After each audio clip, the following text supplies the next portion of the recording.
সালের 30শে এপ্রিল মেদিনীপুরের দ্বিতীয় শ্বেতাঙ্গ ম্যাজিস্ট্রেট ডাগলাস নিহত হন। তিনি তখন জেলা বোর্ডের এক মিটিংয়ে সভাপতিত্ব করছিলেন।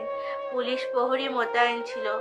এমন সময় প্রদ্যুৎ ভট্টাচার্য এবং প্রভাংশু শেখর পাল ডাগলাসকে আক্রমণ করে হত্যা করেন।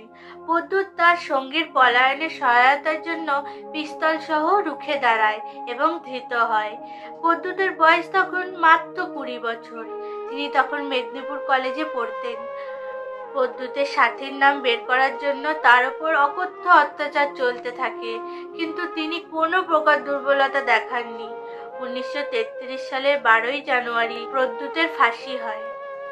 ডাগলাস হত্যার দায়ে অভিযুক্ত ফাঁসির অপেক্ষায় থাকা প্রদ্যুৎ ভট্টাচার্য তার মায়ের উদ্দেশ্যে একটি চিঠি লেখেন। চিঠিটি ছিল, তোমাকে যদি কেউ আমার চোখের সামনে অত্যাচার করে, কেটে টুকরো টুকরো করতে চায়, আর আমি যদি পাগলের মতো না লাফিয়ে বিচার করতে বসি,